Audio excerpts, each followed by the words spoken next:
श्री सद्गुरुदेव भगवान की।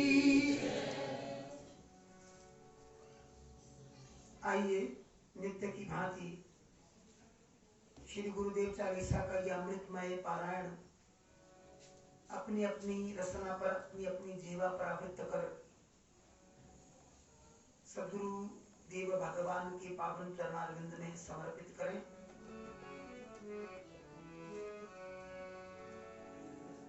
अति प्रिय मोहि गुरु चरण है,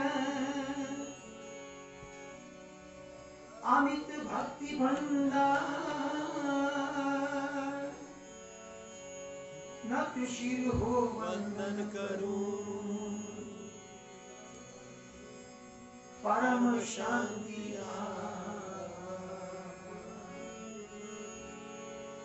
ओम जय भगवान गुरु सुख सागर पूर्ण ब्रह्म दयानिधि गुणातीत सुध सतमय रूपा सत सिद्ध आनंद सुर सनकादि सुरेश्वर ध्याने हाथ जोड़ ऋषि मुनि गुण राम ब्रह्म जपते योगी मन अलख जगा जपते योगी ऋषियों के संग से गुरुदेव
विधि गुरुदेव जू ब्रह्मरूप सुख धाम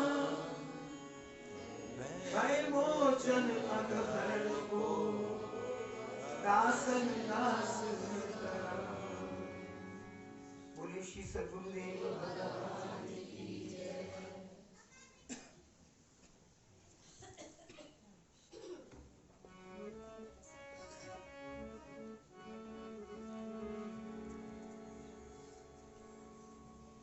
हरि ओम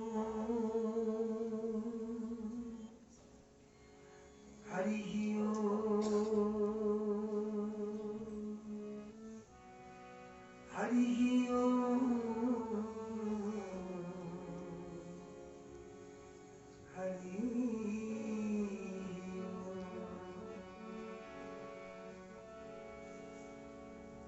गुरुर्ब्रह्मा गुरुर्विष्णु गुरुर्देवो महेश्वर गुरुर् साक्षात् परं ब्रह्म तस्मै श्री गुरुवे नमः।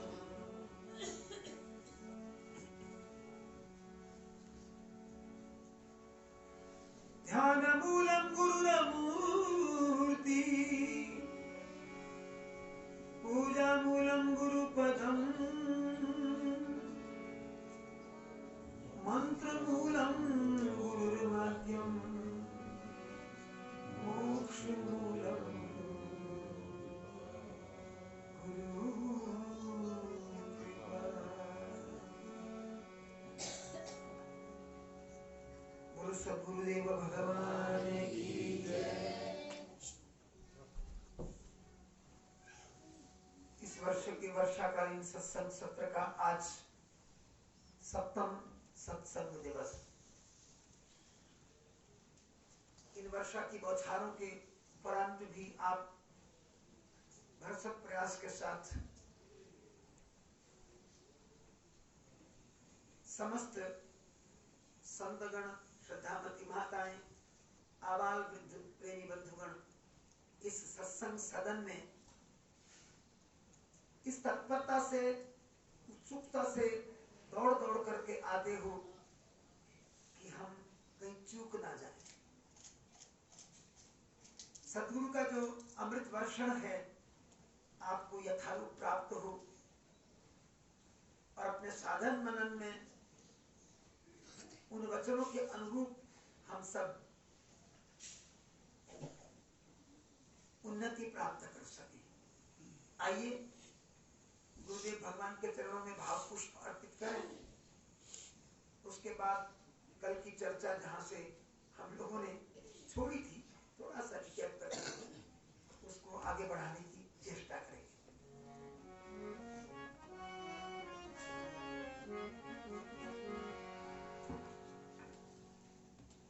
जिना दिया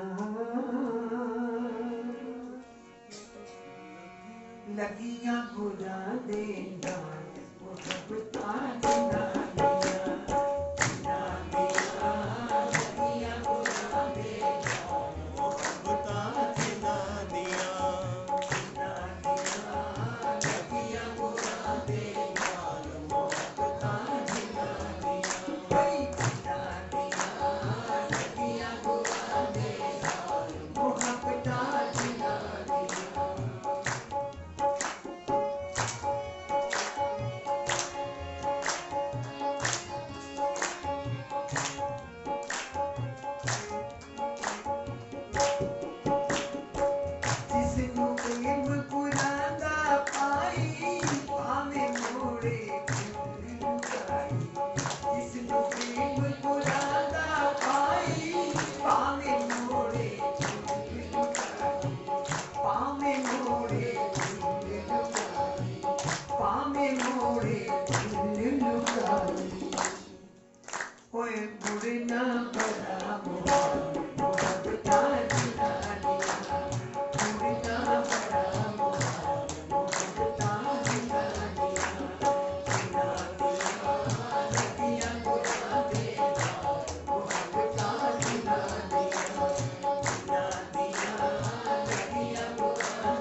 चित्रकूट की भूमि के समीप ऋषि वाल्मीकि आश्रम में भगवान श्री राघवेंद्र के द्वारा ऋषि वाल्मीकि के चरणों में प्रार्थना करने पर कि उन्हें निर्विघ्न रहने के लिए पिता की आज्ञा से 14 वर्ष वन में कालक्षेप करने के लिए कोई उपयुक्त स्थान बताएं। ये चर्चा चल रही थी कि जो अपने सद्गुरु के दिए हुए मंत्र का नित्य दृढ़ता से अनन्यता से जाप करते हैं, मंत्र राज नित्य जप ही तुम्हारा। ऐसा नहीं कि ऋषि वाल्मीकि भगवान राम से कह रहे हैं तो केवल यहाँ आशय राम मंत्र ही है। तत्वज्ञ ऋषि ये कहना चाहते हैं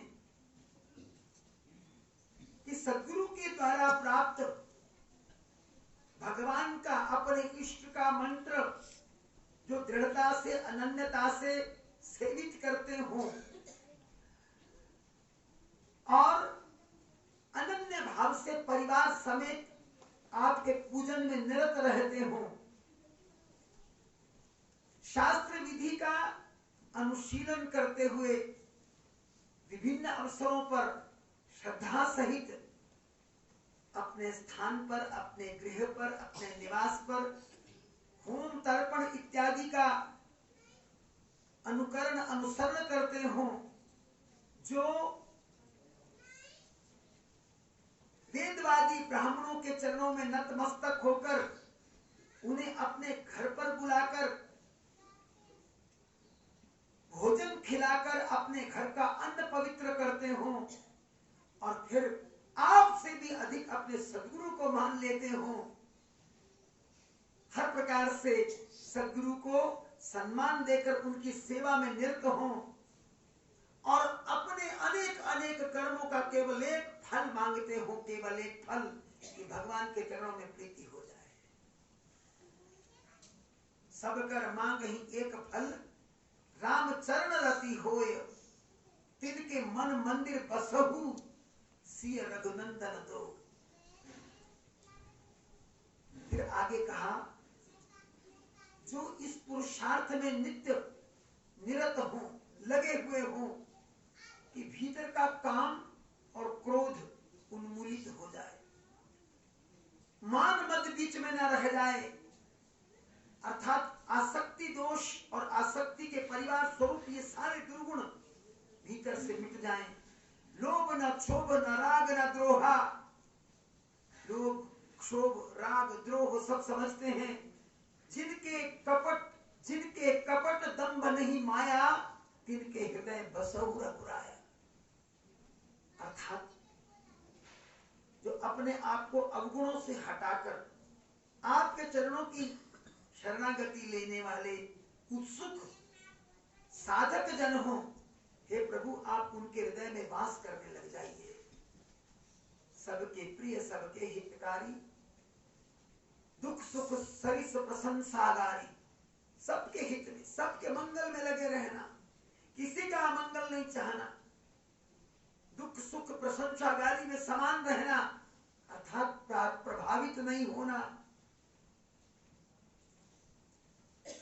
और सत्य वचन पर निष्ठ रहना, सोते जागते आपकी शरणागति का आश्रय लेना, आपको छोड़कर जिनकी कोई दूसरी गति नहीं है, अर्थात दूसरा कोई जिनका गंतव्य नहीं है, हे राम आप उनके अंतर हृदय में निवास करने लग जाइए। जो दूसरी स्त्री को जननी के समान मानते हो, देखते हो, जननी समझ जाने ही पर नारी, और दूसरे के धन को विष के बराबर मानते हो, दूसरों की संपत्ति या बढ़ती देखकर प्रसन्न होते हो और दूसरों का दुख देखकर दुखित होते हो, और सब में आपको देखकर जो आपको प्राणों से अधिक प्रेम करते हो, तिनके मन शुभ सदन तुम्हारे। हे राम आप उनके मन में अपना शुभ सदन बना लीजिए, अर्थात निवास स्थान बना लीजिए। फिर 130वें दोहे में कहा, स्वामी सखा पितु मात गुर, जिनके सब तुम तात।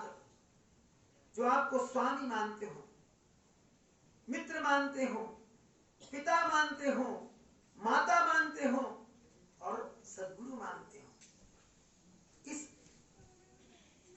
इन समस्त नातों में जिनके सब कुछ आप हैं, मन मंदिर तिनके बसहु, सीय सहित दो भ्रात। भक्ति रूपी सीता सहित आप अखंड ज्ञान और वैराग्य लक्ष्मण उनके चित्त में निवास कर जाइए।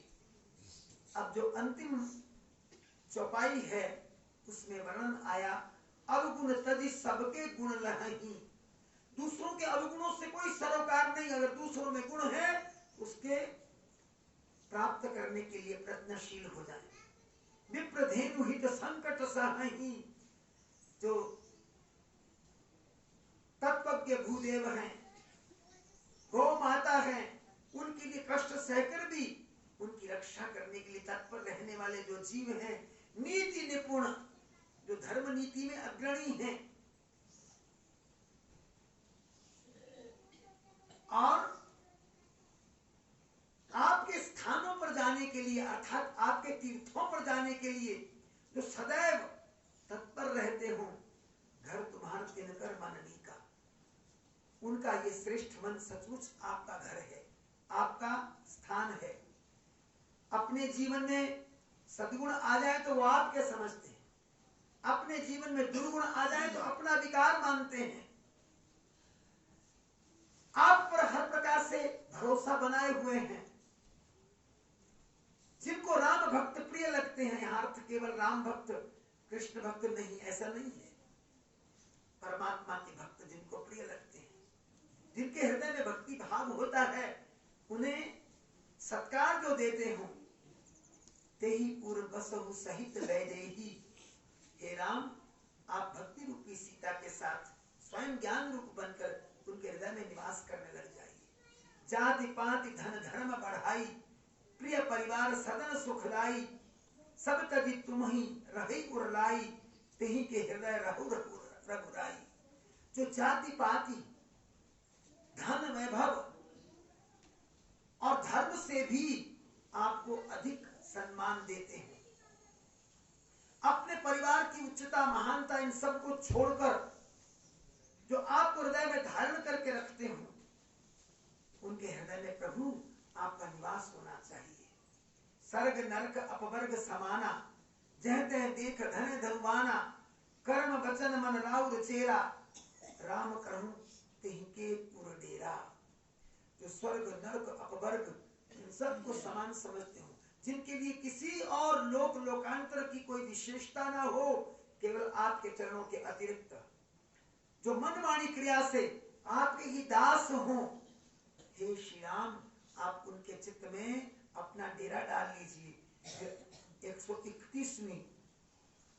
131वें दोहे में इस प्रसंग का समाहार करते हुए गोस्वामी जी ने ऋषि वाल्मीकि जी के मुख से कहलवाया, जागी न चाहिए कबहु कुछ, तुम सन सरल स्नेह, बसहु निरंतरता सुमन, सो राउर निज गेह।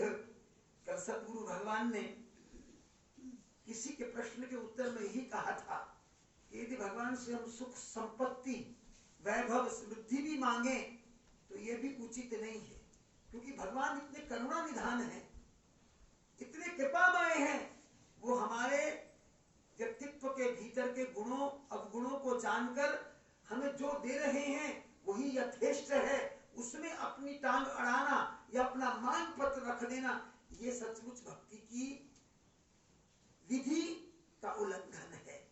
तो यहाँ पर इसी बात का समर्थन करते हुए गोस्वामी जी ने ऋषि वाल्मीकि जी के मुख से कहलवाया, जागी न चाहिए कबहु कुछ, जो कुछ नहीं चाहते, तुम सन सरल स्नेह, केवल आपके चरणों में प्रीति, बस प्रीति ही रखना चाहते हैं। बसहु निरंतरता मन, हे प्रभु आप निरंतर उनके मन मंदिर में निवास कीजिए, क्योंकि सो राउर निज गेह, हे प्रभु वही आपका वास्तविक घर हो सकता है। ये जो सारा प्रसंग था, देखने में तो यूं लगता है कि जिन जीवों के अंदर सद्गुण होते हैं या जो त्यागी होते हैं, उनके हृदय में आप निवास कीजिए, परंतु वास्तव में गोस्वामी जी ने ऋषि वाल्मीकि के मुखारविंद से हम साधकों को एक संदेश दिया कि सद्गुरु के चरणों में आकर जो लोग सद्गुरु के अनुरूप साधन करने में जुटते नहीं, पुरुषार्थ करने में जुटते नहीं, परमार्थी बनकर लगे रहने में तत्पर नहीं होते, वे सचमुच भगवान को चित्त में बिठाने के लायक नहीं रह जाते। गीता में भगवान कृष्ण ने भी इस प्रकार का एक श्लोक बोला है, मुझे याद नहीं आ रहा, उसकी पंक्ति याद नहीं आ रही। जो लोग उद्यमशील होते हैं, पुरुषार्थी होते हैं, कैसे होते हैं? अपने मन को संयम करके, संयमित करके, नियंत्रित करके और वैराग्य को सन्मुख रख करके, पदार्थों की ओर उन्मुख न होकर, उनको निश्चित ही भगवान प्राप्त हो जाते हैं। एक स्थान पर बड़ा सुंदर वर्णन आता है, जब समुद्र पर राम सेतु बन गया, उसके बाद भगवान श्री राघवेंद्र ने रामेश्वरम की स्थापना की। भगवान शिव का पूजन करने के बाद जामवंत जी से कहा कि अपनी सेना को पार जाने का आदेश दें, तो राम की सेना जो अपार सेना थी, ऐसा कहते 18 पद्म थी गिनती में, वो जब सेतु से पार जाने लगी, प्रस्तरों के बने हुए प्रस्तर भी कैसे जो तैर रहे थे, जल के ऊपर तैर रहे थे, उन पत्थरों के पुल से जब सेना पार जाने लगी तो बंदर और भालुओं में ऐसी उत्कंठा थी कि वो पदचरों के सिरों के ऊपर से कूद कूद करके जाने लगे। अब जामवंत जी आशंकित हुए कि कोई भी पदचर समुद्र में गिरकर मर जाएगा। उन्होंने आदेश देना शुरू किया, पर बंदर भालुओं की उत्कंठा ही ऐसी थी कि कूद कूद करके सबसे पहले लंका में चले जाएं और युद्ध में डट जाएं। तो भगवान के चरणों में आकर जामवंत जी ने प्रार्थना की, प्रभु पुल भी बन गया और आपकी आज्ञा से सेना पार भी जाने लगी, परंतु इन बानर और भालुओं का ये उछल कूद कोई दुर्घटना न घट जाए, मेरे मन में आशंका है। भगवान राघवेंद्र ने कहा कि बस जितने गए सो गए, बाकियों को रोक दीजिए। ऐसा ही हुआ, रुक गए। अब स्वयं भगवान उन प्रस्तरों के पुल पर चले गए और कुछ दूर जाकर के उन्होंने दोनों ओर देखा, दृष्टि का निपात किया। कृपामयी दृष्टि के निपात से क्या हुआ कि जितने जल जंतु थे वो बाहर आ गए। जल जंतु भी कैसे? बड़े बड़े घोंगे, बड़े बड़े घड़ियाल, बड़े बड़े मगरमच्छ, बड़े बड़े विशालकाय कच्छप, और वो प्रस्तरों का जो पुल बना था उसके इर्द गिर्द चिपक गए। इस तरह चिपक गए कि तिल फेंकने के लिए भी स्थान ना बचा। जल के ऊपर खड़े हो गए, उनमें सामर्थ्य होता है। अब उस पत्थरों के पुल के दोनों तरफ बड़ी बड़ी चौड़ी पट्टियां बन गई। भगवान राघवेंद्र ने जामवंत जी से कहा, जामवंत जी अब सेना को पार भेजिए, बानर भालुओं से कहिए कि इन जलचरों के ऊपर से कूद के चले जाएं और पदचरों से कहें कि वो प्रस्तरों के बने हुए पुल के ऊपर से चले जाएं।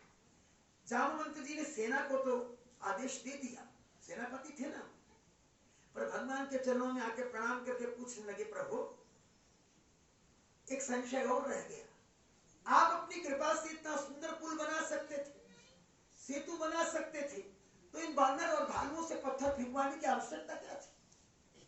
इतना विलंब क्यों करवाया गया? देखिए ये जो प्रसंग है, इसका जो लक्ष्य है वो इस जो हमने पीछे प्रसंग पढ़ा उसके साथ जुड़ जाता है कहीं जाकर।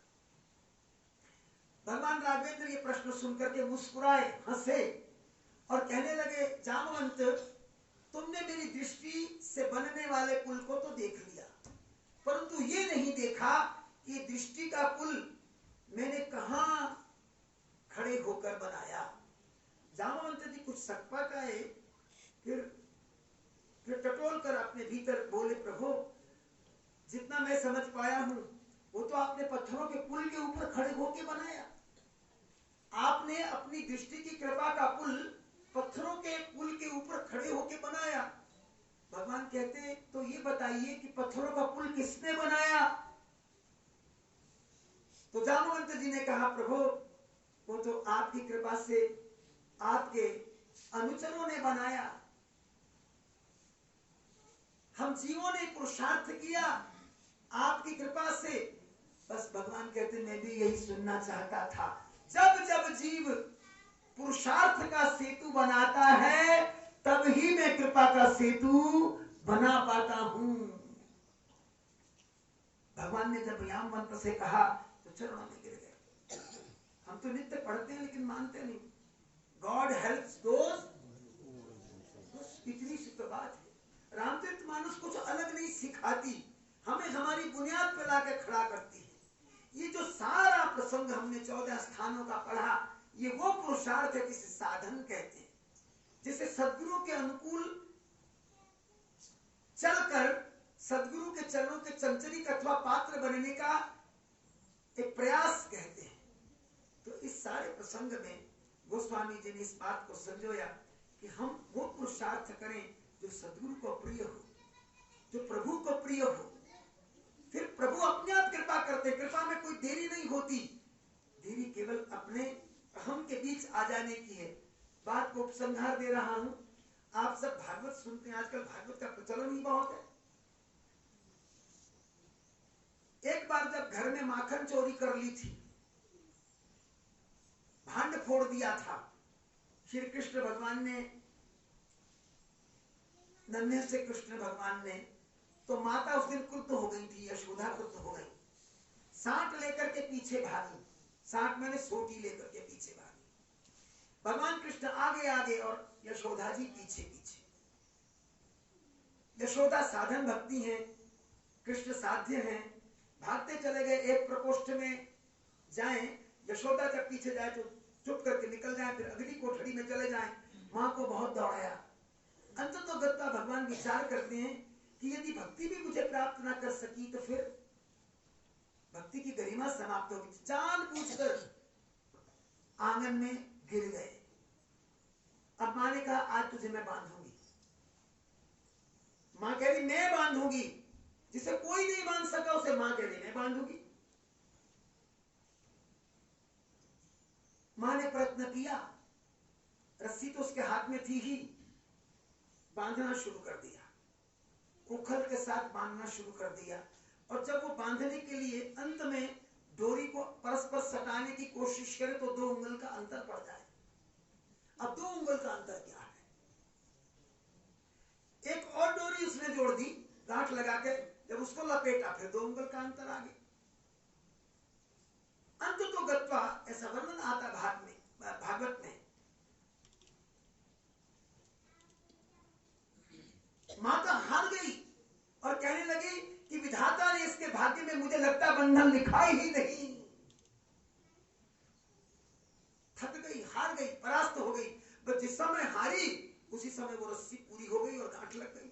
संत जन कहते हैं 2 उंगल का अंतर था, एक मां का अहंकार और दूसरा भगवान की कृपा का ना होना।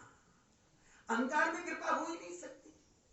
और जिस समय मां ने कहा कि अब मेरे हाथ खड़े, मैं इसको बांध नहीं सकती, इसके भाग्य में विधाता ने बंधन लिखा ही नहीं, उसी समय वो गांठ लग गई। उखल के साथ क्यों बंधे भगवान, उसका एक अलग लक्ष्य है, अलग प्रयोजन है, उसको मैं यहां नहीं उड़ेलूंगा। बस केवल बात इतनी है कि जब तक हमारे प्रयास पुरुषार्थ में अहंकार है, भगवान की कृपा के हम पात्र नहीं बनते। जिस समय सब कुछ भगवान को सौंप देते हैं, अपने भीतर के गुण अवगुण सब कुछ भगवान के कर देते हैं, उस समय भगवान की कृपा अपने आप बरसती है, उसकी याचना भी करनी नहीं पड़ती।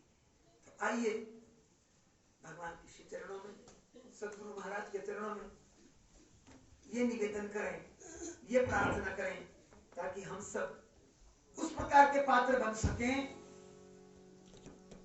जिस प्रकार के बनने के लिए हम नित्य सदगुरु के ये वचन श्रवण किया करते हैं।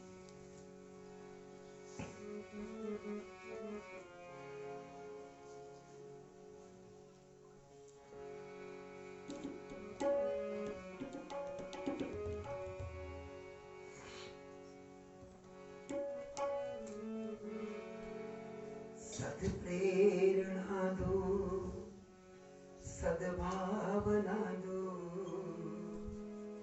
जीवन को मेरे शुचिता से भर दो। सद्भावना दो, सद्प्रेरणा दो, जीवन को मेरे शुचिता से भर दो। सद्प्रेरणा दो, सद्भावना दो, जीवन को मेरे शुचिता से भर दो। करूं तेरा पूजन, नमन तुझको अर्पण, करूं तेरा पूजन, नमन तुझको अर्पण। बन जाए जीवन तेरा एक मधुबन, बन जाए जीवन तेरा एक मधुबन।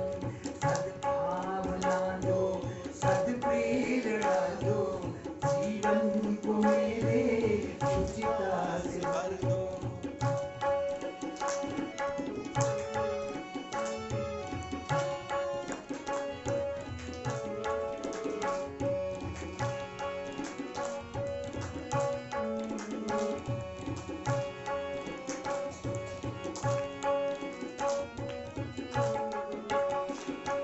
आशीष तेरा सदा ही मिले यूं, आशीष तेरा सदा ही, आशीष तेरा सदा ही मिले यूं, आशीष तेरा सदा ही मिले यूं।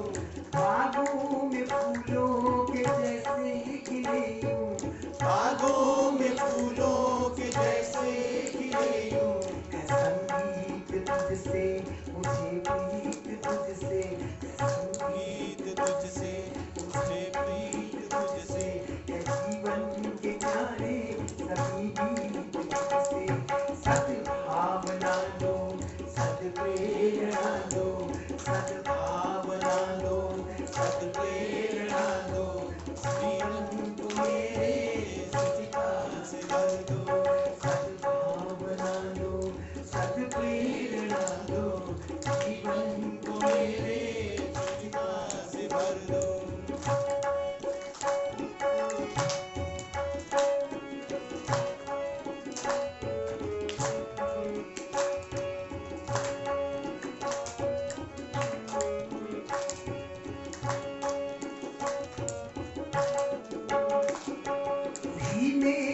ईश्वर तू ही मेरी पूजा, तू ही मेरा ईश्वर तू ही मेरी पूजा। तुझे ही मैं चाहूँ न तुझसा मैं दूजा, तुझे ही मैं चाहूँ न तुझसा मैं दूजा। तू ही है जरूरत तू ममता की मूरत, तू ही है जरूरत तू ममता की मूरत। जहाँ से भी प्यारी लगे तेरी सूरत, जहाँ से भी प्यारी लगे तेरी सूरत। सद्भावना दो सद्प्रेरणा दो, जीवन को मेरे शुचिता से भर दो। सद्भावना दो सद्प्रेरणा दो, जीवन को मेरे शुचिता से भर दो।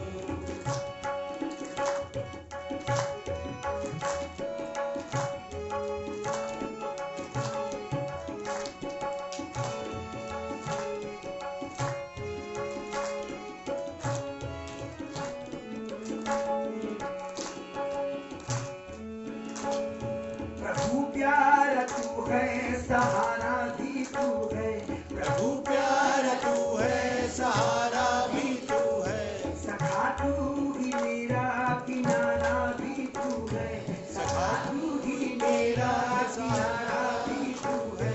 तू ही राह मेरी तू है मेरी मंजिल, तू ही राह मेरी तू ही मेरी मंजिल। तू है मेरी कश्ती तू है मेरा साथी, तू है मेरी कश्ती तू है मेरा साथी। सद्भावना दो सद्प्रेरणा दो, सद्भावना दो सद्प्रेरणा दो। जीवन को मेरे शुचिता से भर दो। सद्भावना दो सद्प्रेरणा दो, जीवन को मेरे शुचिता से भर दो।